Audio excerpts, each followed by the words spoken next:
On Monday, the 6th of July, 2026, a 30-year-old man named Malik Jackson was driving north on Interstate 15, out in the open California desert east of Barstow.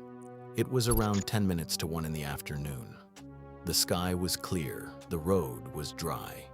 He was alone in an old Toyota on a wide, flat, arrow-straight stretch of the busiest desert highway in America, doing nothing unusual at all.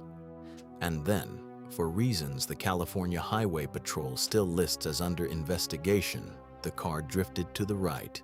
It left the pavement, entered the dirt, and rolled. Malik Jackson did not survive it. There was no other car involved, no storm, no rain, no ice, no blown tire that anyone reported. It was the middle of a bright summer afternoon, on a road with nothing on it, and a man simply steered off of the planet and was gone. If that sounds like a freak accident, understand that on this exact highway, it is closer to a routine. Measured in hard federal crash data, the San Bernardino County stretch of Interstate 15, the road that carries you from Los Angeles to Las Vegas, has recorded more fatal crashes than any other highway in the United States. Not one of the deadliest. The deadliest. And here is the part that should sit wrong with you.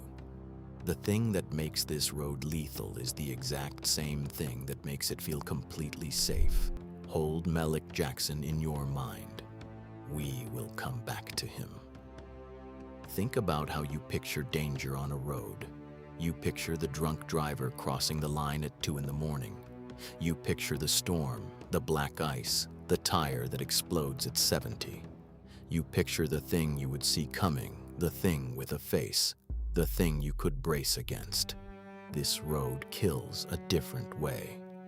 Over a recent 3-year window, federal investigators logged 80 fatal crashes on the San Bernardino County portion of the 1580, more than any interstate segment in the country. An earlier study of California's roads pointed at one short stretch of this same highway up around Hesperia and the Cajon Pass and called it the single deadliest piece of pavement in the state. On roughly 4.5 miles of it, investigators counted 19 fatal crashes in 3 years. 19. On a piece of road you could walk end to end in a little over an hour. Same highway, different mile marker. Same result. Now, part of that number is simply volume. This is one of the most heavily traveled desert corridors on Earth. Tens of thousands of cars every weekend funneling between 2 of the largest destinations in the American West. When that many people use one road, the body count climbs on math alone. But volume is not the whole story. Because the crashes here are not random. They cluster, they repeat, they follow a shape, and the shape is this: a single car, good weather, a sober, capable, ordinary driver, a long, empty, featureless stretch of road, and a drift that nobody meant to make. This is not a story about bad drivers. It is a story about a very good road that is very good at one specific thing. To understand why, you have to understand what this road actually is. Interstate 15 runs like a spine up the western edge of the country from the Mexican border near San Diego all the way to Montana. But the piece that everyone knows, the piece that lives in the American imagination, is the 270 miles between Los Angeles and Las Vegas. It was built to move people through emptiness as fast as possible.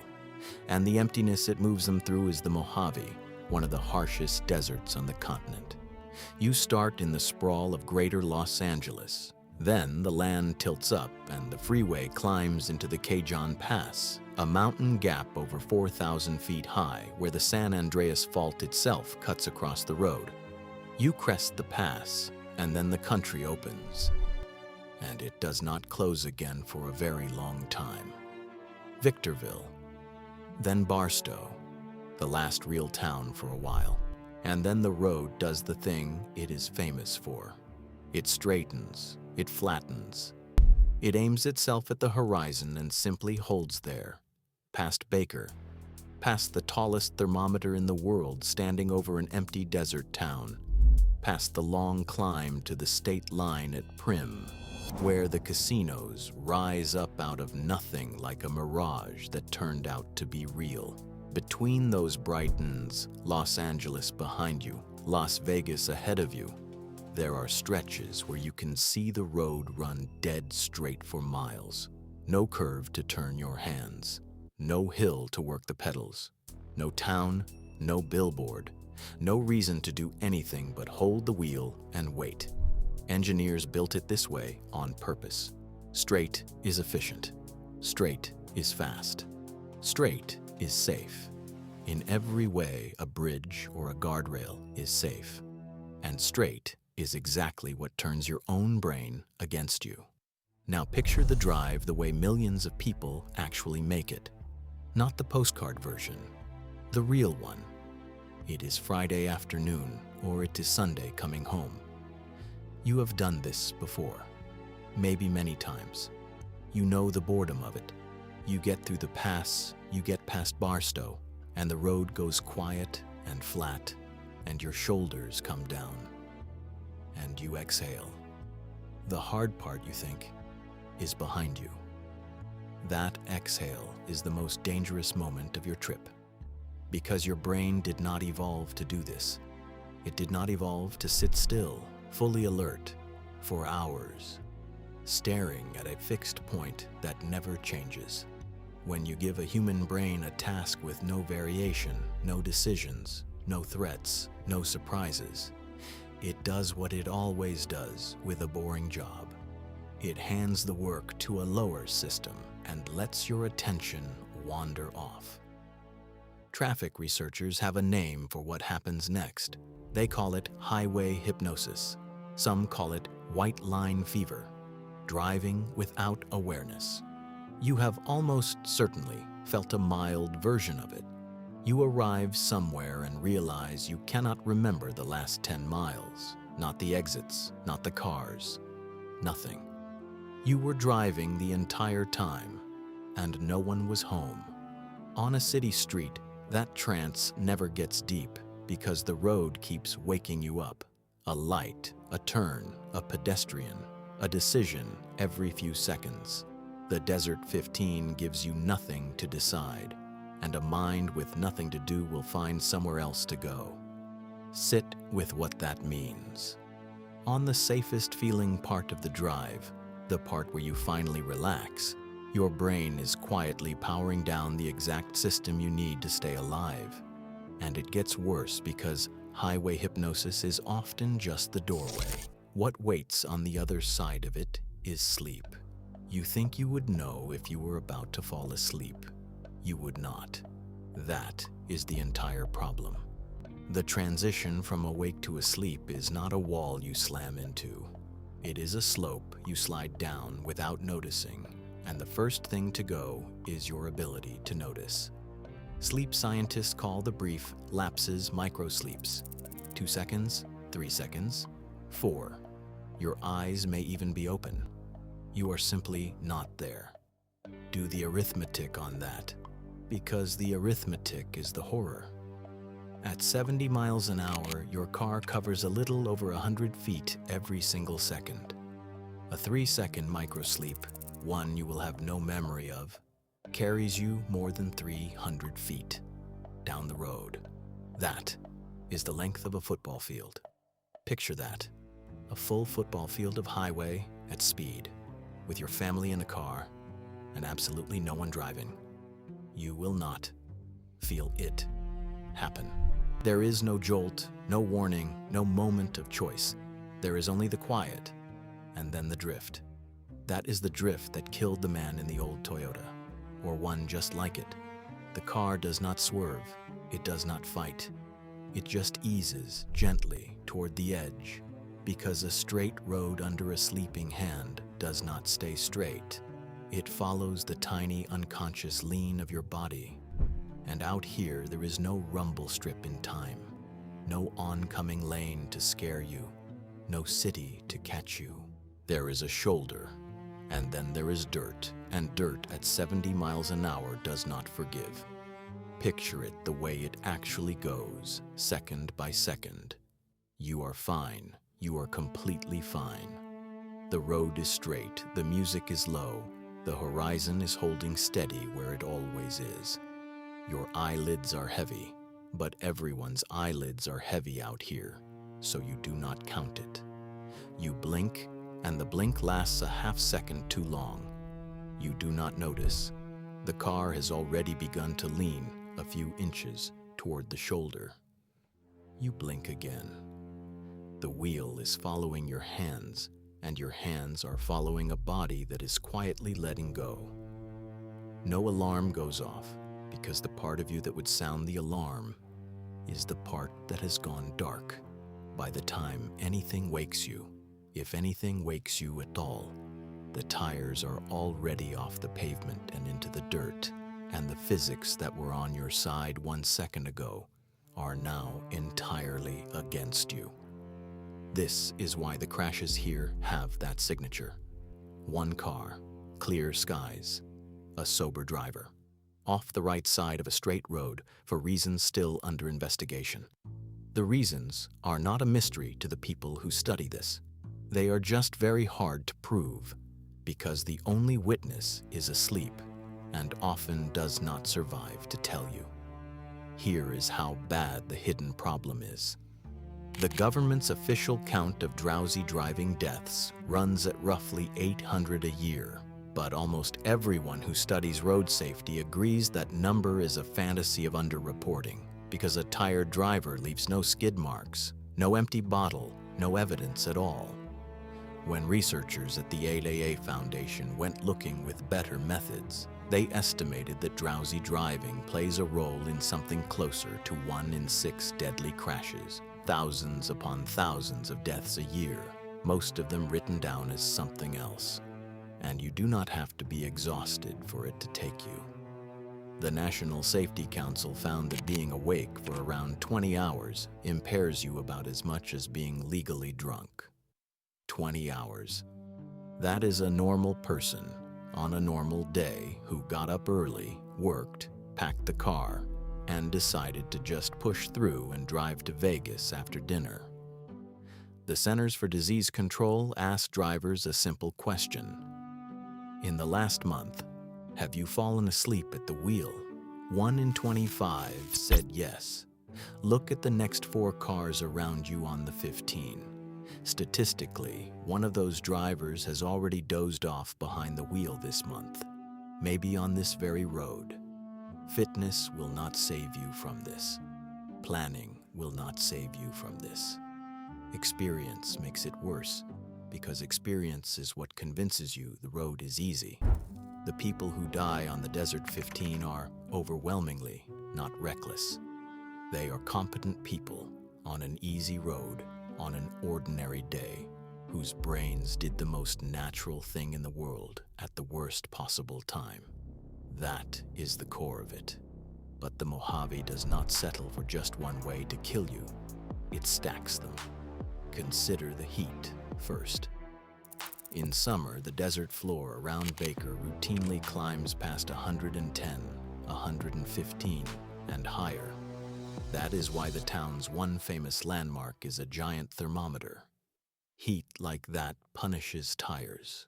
Underinflated rubber, hot pavement, sustained high speed, and a tire lets go. And now the drift is not gentle and unconscious, it is violent and instant. And you are fighting a car that is trying to spin at 80 miles an hour. And if you survive the crash and step out of the wreck onto that shoulder, you have traded a fast death for a slow one, standing on baking asphalt, miles from shade, in air that pulls the water straight out of you. The heat does not need a crash to work either. A radiator gives out, a belt snaps. An old engine that was fine in the city simply quits in 115 degrees. And now you are a stranded motorist on the side of the deadliest highway in America, with the sun directly overhead and no building in any direction. People assume the desert kills you at night with cold. Out here, it is just as happy to kill you at noon with light. The rule the locals know is brutal and simple. If the car stops, you do not walk. You stay with the metal box and the water and the shade of the roof, and you wait, because the horizon that looks so close will take your legs and your life before it takes you anywhere. Consider the trucks. This is one of the great freight arteries of the West, and the same monotony that puts you to sleep is grinding on drivers who have been at it far longer than you. On the Cajun Pass, that danger changes shape. Coming down off 4,000 feet, a fully loaded semi turns its own weight into a weapon. Brakes overheat on the long descent. They fade. They fail. There is a reason that mountain has runaway truck ramps carved into the hillside, escape lanes of deep gravel meant to swallow a rig that can no longer stop. Trucks use them. In October of 2023, one semi went up a Cajun runaway ramp and rode it all the way to the end, into the hillside. That driver was lucky.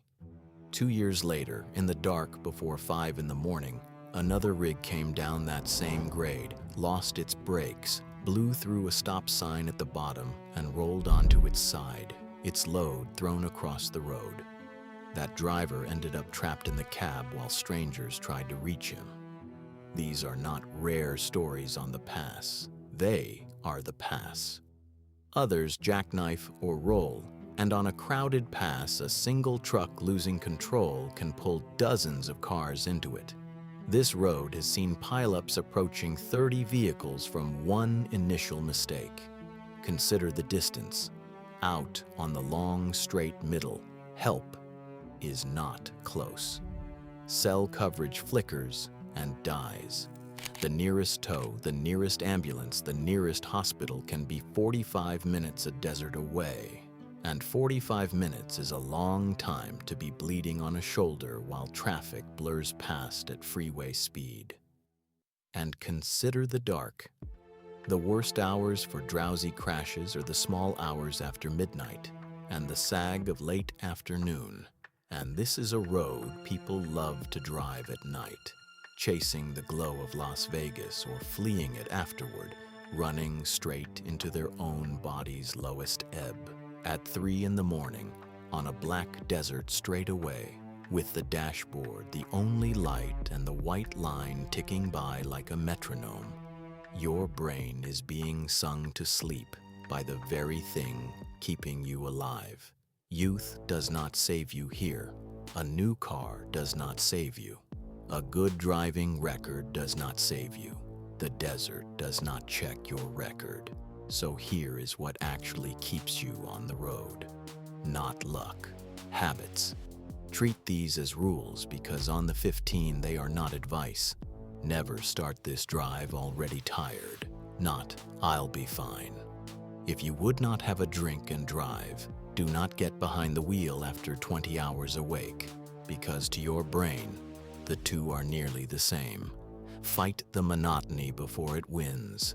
Cool air on your face, your voice out loud. Sit forward, not back. And the very first moment, you catch yourself not remembering the last mile, treat that as the emergency it is. That blankness is not you relaxing. That blankness is the first symptom. If your eyes get heavy, do not bargain with the next exit. Take the one in front of you. Baker, Barstow, a rest area, a gas station, a wide shoulder if it comes to that. Stop and close your eyes, even for 15 minutes.